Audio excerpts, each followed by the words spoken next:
Hello students, welcome back to our channel college Udaan. My self पलक राजपूत और आज हम बात करेंगे IB SAT एंट्रेंस एग्जाम की।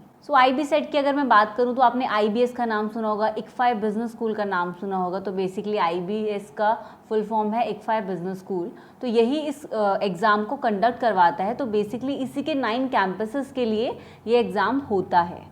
IBS से 2024 के बारे में हम बात करने वाले हैं। इसके जो डेट्स होने वाले हैं, सिलेबस क्या है, क्या एग्ज़ाम पैटर्न रहने वाला है एंड कौन कौन से कैंपसेस आपको कितनी परसेंटाइल पे मिल जाएंगे, तो वो हम डिटेल में डिस्कस करेंगे। रजिस्ट्रेशन की अगर मैं बात करूँ तो 1 जुलाई से इनका रजिस्ट्रेशन स्टार्ट हो गया था and 3rd week of December तक इनका रजिस्ट्रेशन चलने वाला है। तो अगर आपने नहीं रजिस्टर किया है, अगर आप IBS के लिए फोकस कर रहे हैं तो आप अप्लाई कर सकते हैं। एग्ज़ाम डेट्स की अगर मैं बात करूँ तो 28 एंड 29 दिसंबर को एग्ज़ाम होगा एंड जो रिजल्ट की डेट होने वाली है which will be in 1st week of January. And जो इनका सिलेक्शन प्रोसेस है वो फरवरी और मार्च में स्टार्ट होता है, जहाँ पर आप कैंपस जाते हो।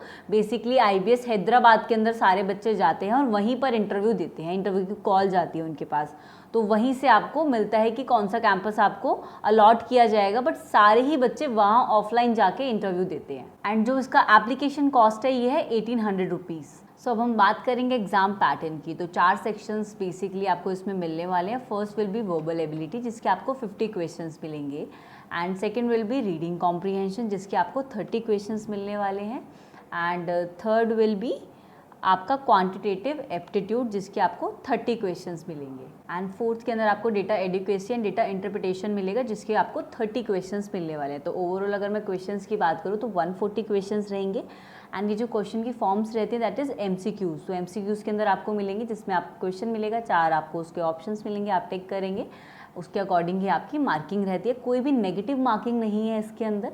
तो जितने भी आप करेक्ट आंसर करते हो उसी के अकॉर्डिंग आपको टोटल परसेंटाइल आपकी लास्ट में बनती है। टोटल जो ड्यूरेशन आपके एग्जाम की रहने वाली है वो 120 मिनट्स रहेगी, विच इज़ 2 आवर्स। एंड अगर मैं एग्ज़ाम मोड की बात करूँ तो ये ऑनलाइन होम बेस्ड एग्ज़ाम रहता है एंड इसके अंदर कोई सेक्शनल कट ऑफ नहीं रहती है सच। अब हम बात करेंगे एलिजिबिलिटी क्राइटेरिया की। तो सबसे पहले आपका ग्रेजुएशन होना चाहिए कंप्लीट, मिनिमम जिसकी ड्यूरेशन है 3 इयर्स होनी चाहिए। एंड अगर मैं बात करूँ मार्क्स की तो मिनिमम 50% आपकी ग्रेजुएशन में होनी चाहिए। कोई एज लिमिट नहीं है, आप कभी भी अप्लाई कर सकते हैं इस एग्ज़ाम के लिए। एंड अगर हाँ आपके पास वर्क एक्सपीरियंस है तो एज तो मैंडेटरी नहीं है कि आपको वर्क एक्स होना चाहिए, बट अगर आपके पास है तो उसके आपको बेनिफिट्स मिल जाएंगे एडिशनल, जैसे कि आपको कुछ स्कॉलरशिप वगैरह मिल जाएगी, जो कि मैं आपको आगे एक्सप्लेन करूँगी। और अगर मैं बात करूँ IBS में एडमिशन लेने के लिए तो वैसे तो IB SAT आप देते हो। अगर आप IB SAT नहीं दिया है, अगर आपने ऑलरेडी CAT दिया हुआ है, ZAT दिया हुआ है या फिर GMAT दिया हुआ है, तो आप उसके थ्रू भी अप्लाई कर सकते हो IBS के लिए। एंड IBS के 9 कैंपसेस का जो एडमिशन प्रोसेस है वो सेम रहने वाला है, राइट। जैसे कि अगर मैं IBS हैदराबाद की बात करूं तो वो आपको MBA देता है। IBS बैंगलोर की बात करूं तो वो आपको MBA देता है।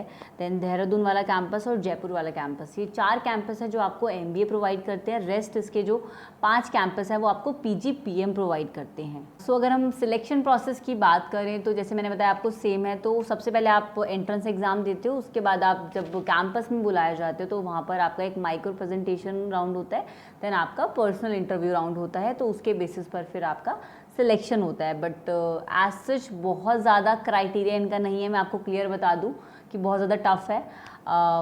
इतना टफनेस नहीं है, आप इजीली क्रैक कर सकते हो IBS। And weightage for selection की अगर मैं बात करूं तो आपका माइक्रो प्रेजेंटेशन 25% रहता है, पर्सनल इंटरव्यू का 25% रहता है, देन ग्रेजुएशन का 25% रहता है और 10th में 10% एंड 12th का 15%। एंड अगर मैं बात करूँ, आप अगर किसी स्पेशल कैटेगरी से बिलोंग करते हैं लाइक SC ST, तो अगर आपका ग्रेजुएशन में मिनिमम 45 भी है तो वो कंसीडर हो जाएगा।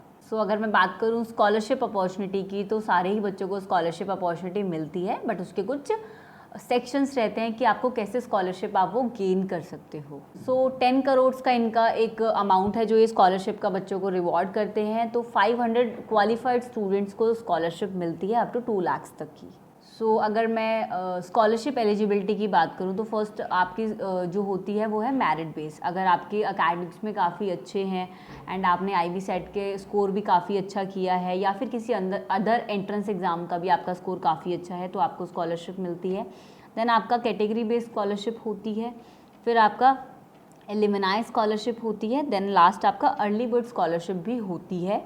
तो अर्ली बर्ड मतलब अगर आप पहले अप्लाई करते हो कॉलेज में एंड आपका पहले सिलेक्शन हो जाता है तो उसके अकॉर्डिंग भी आपको स्कॉलरशिप मिल जाती है। एंड लास्टली अगर मैं बात करूँ तो स्पोर्ट्स एंड कल्चरल स्कॉलरशिप, अगर आपका बैकग्राउंड स्पोर्ट्स का है या फिर आप किसी कल्चरल ग्रुप से जुड़े हुए हो या फिर कुछ आपने ऐसा अचीव किया है तो आपको उसके बेसिस पे भी यहाँ से स्कॉलरशिप मिल जाएगी। So that's all from my side. अगर आपको कोई भी कन्फ्यूज़न है या आपको नहीं पता चल रहा है कि आपको फॉर्म कैसे अप्लाई करना है तो नेक्स्ट वीडियो आपको मिल जाएगी कि आपको डिटेल में कि आपको step by step form apply कैसे करना है, या फिर आपको कन्फ्यूज़न है किसी भी एंट्रेंस एग्जाम को लेकर तो स्क्रीन पर आपको एक नंबर शो हो रहा है, आप कॉल करके अपनी क्वेरी सॉल्व कर सकते हैं। एंड डिस्क्रिप्शन में आपको एक लिंक भी दिया गया है, आप अपना वहाँ पर प्रोफाइल एनालिसिस करा सकते हैं, आप अपनी क्वेरी सॉल्व करवा सकते हैं। Thank you so much. And अगर आपने अभी तक सब्सक्राइब नहीं किया है तो subscribe our channel. Thank you.